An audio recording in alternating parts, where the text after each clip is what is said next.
La reforma constitucional del año 94 que incorpora los tratados internacionales, entre los cuales esta discusión perdió virtualidad a partir de esta reforma, ya que entre los tratados que se incorporan tenemos la Convención Americana de Derechos Humanos, la Declaración Universal de Derechos Humanos, la Convención Americana de Derechos Humanos, el Pacto Internacional de Derechos Civiles y Políticos y la Declaración de Derechos y Deberes del Hombre y del Ciudadano, que entre otras cuestiones establecen estándares mínimos que el Estado debe garantizar para mantener personas prisionizadas, ya sea en carácter preventivo o en cumplimiento de pena.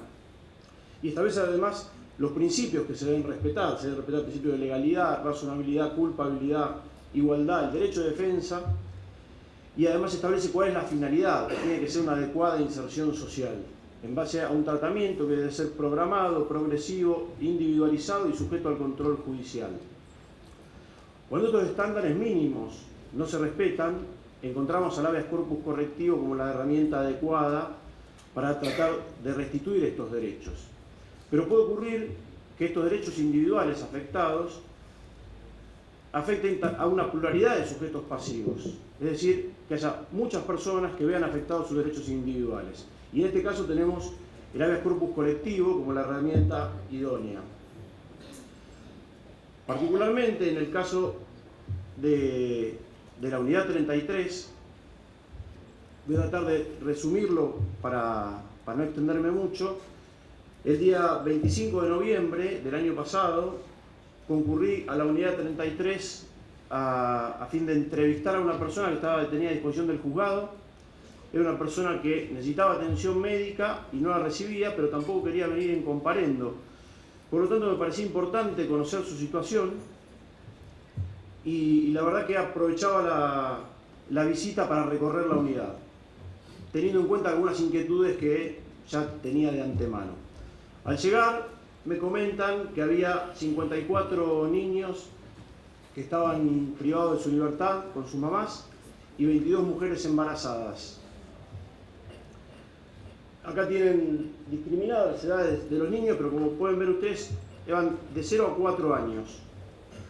Y que últimamente me contaban los directivos de la unidad que había habido muchas externaciones. Externaciones es la manera de denominar al momento en que se separa a la mamá de su hijo sin ningún tipo de intervención judicial.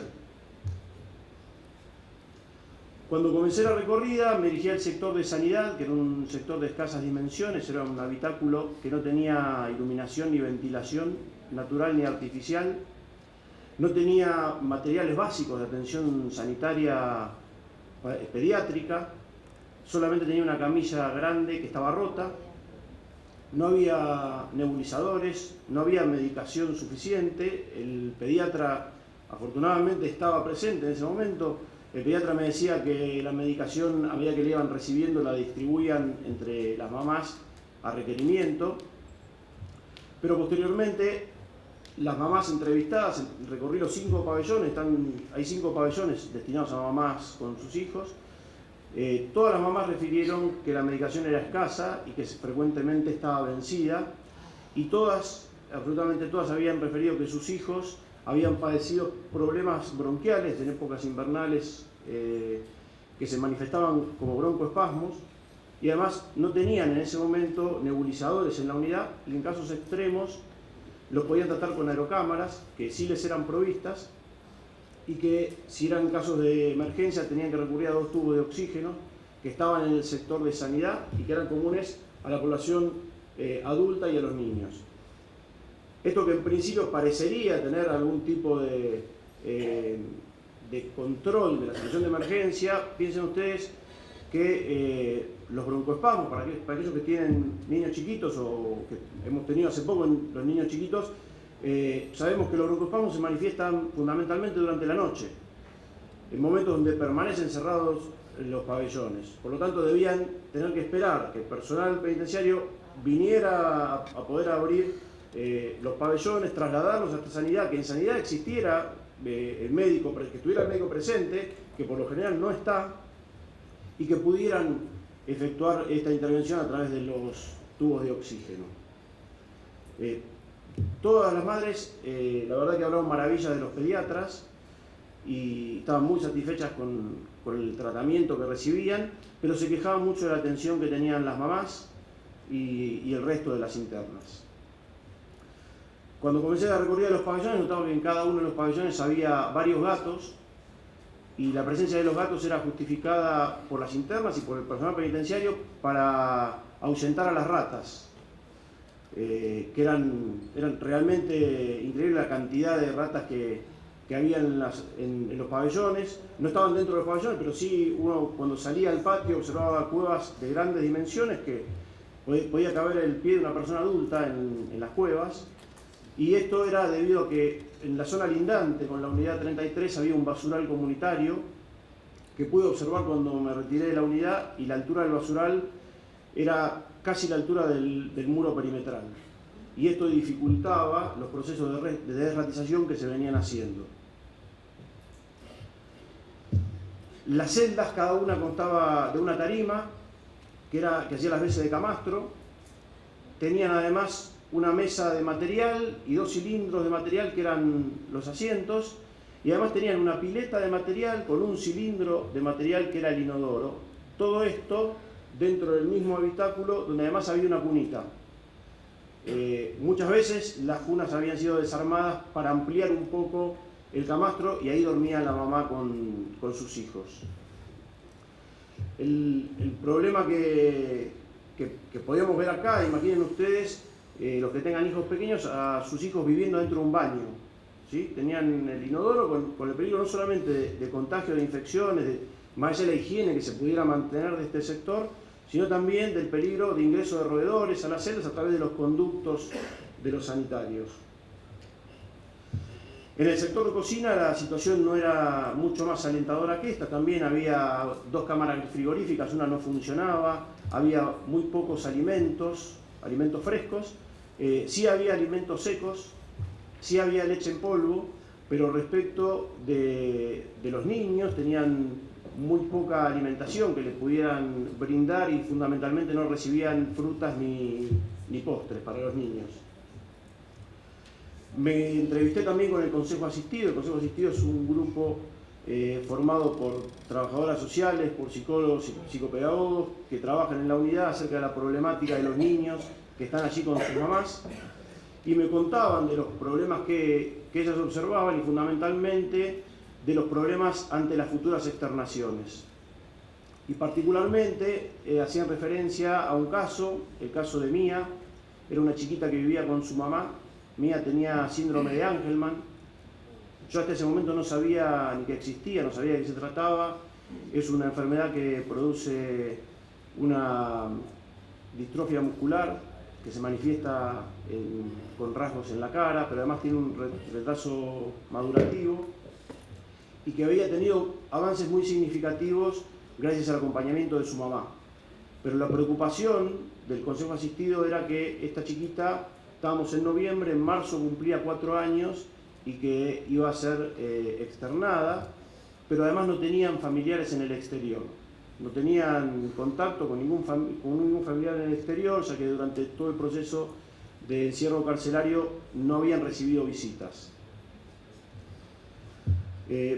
Cuando terminamos esta recorrida veíamos algo que para muchos colegas les resultó unanimidad y hasta se reían del tema. Había ovejas pastando en el sector periférico, y lo que nos decían era que bueno, mantenían el pasto prolijo y que pertenecían al personal penitenciario. Cuando les pedí constancias sanitarias del estado de los animales y constancias de las vacunaciones, la verdad que no existía, no había absolutamente nada. Las justificaciones fueron diversas, que justo ese día se las habían llevado el veterinario, que venía un veterinario a verlo, pero la realidad es que no existía absolutamente ningún tipo de control sobre los animales que había ahí. Esto que generó en algunos casos ironías de parte de colegas. Les traigo como ejemplo el caso de una mujer que entrevisté, que tenía una hija de 6 meses, muy chiquita. La nena pesaba 4 kilos con 6 meses, y cuando le pregunté a la mamá me dijo: lo que pasa es que ella nació con muy bajo peso porque había tenido toxoplasmosis durante el embarazo. Para los que no lo saben, la toxoplasmosis es una enfermedad que contagian los gatos. ¿Sí? Todo esto que ya de por sí era una alarma importante, esto en cuanto a la situación fáctica, que ya de por sí generaba la necesidad de una intervención inmediata, era nada comparado con la situación jurídica que podía comprobar ahí.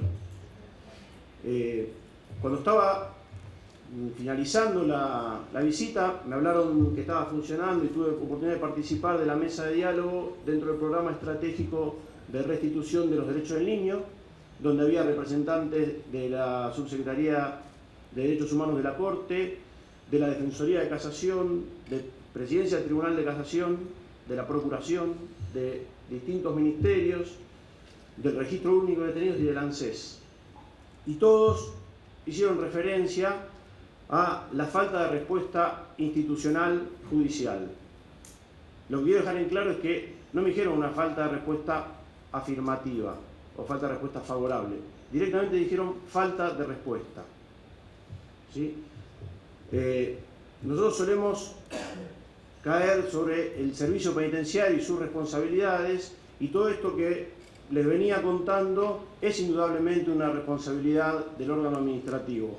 Ahora, lo más grave de todo esto es la responsabilidad o irresponsabilidad judicial. Ninguno de los niños que estaban detenidos en esa unidad carcelaria tenían autorización judicial para permanecer ahí. No había intervención jurisdiccional respecto de los niños. Si nosotros hacemos una encuesta en todo el Poder Judicial y fundamentalmente dentro del ámbito penal y preguntamos si saben si existen niños en el ámbito carcelario, por lo menos los que nos dedicamos a penal, todos van a decir que sí. Es una situación que todos sabemos, que todos conocemos. Sin embargo, lo consideramos como algo que es habitual, lo consideramos como normal. Y realmente esto está muy lejos de ser normal. No puede haber niños privados de su libertad. Y mucho menos que los jueces miren para otro lado. Tenemos que considerar que los niños son personas inocentes, que por la edad que tienen no pueden ser siquiera imputados de ningún delito. Sin embargo, se los mantiene privados de su libertad, se vulneran sus derechos, invocando el interés superior del niño. Es decir, que invocamos el interés superior del niño para vulnerar todos sus derechos.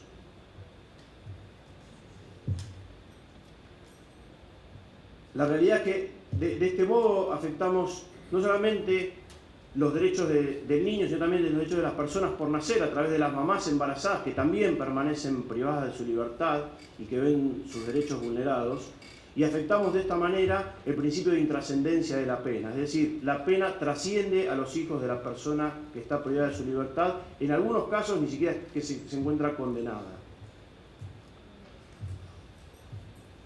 La realidad es que nosotros debemos ser conscientes de esta situación y no permitir que los niños vean vulnerados sus derechos, fundamentalmente a mantener los vínculos familiares, no solamente con su mamá, sino que también tienen vínculos familiares en el exterior. Muchos de estos niños tienen sus hermanos en el exterior. Lo más visible es el caso de los niños que están privados de su libertad con su mamá y lo que ocurre con las externaciones, como nos decía el doctor Corigliano, pero también hay muchos niños que ven separada a su familia porque están separados de sus hermanos. Los que están disgregados no saben dónde están, más allá de que es una obligación del Estado, de acuerdo a lo que establecen las reglas de Bangkok, que se debe establecer con quién quedaron esos niños. Sin embargo, las mamás no saben con quiénes están. Hay un estudio presentado que me han acompañado al habeas de la unidad 33, donde el promedio de hijos que tiene cada mamá es de 4 niños. Casi ninguno conviven.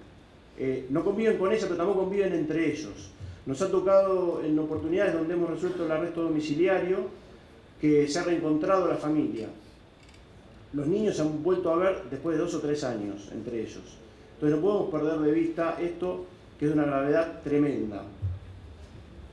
Y la verdad que la solución no es complicada, es simplemente aplicar la ley, aplicar lo que corresponde.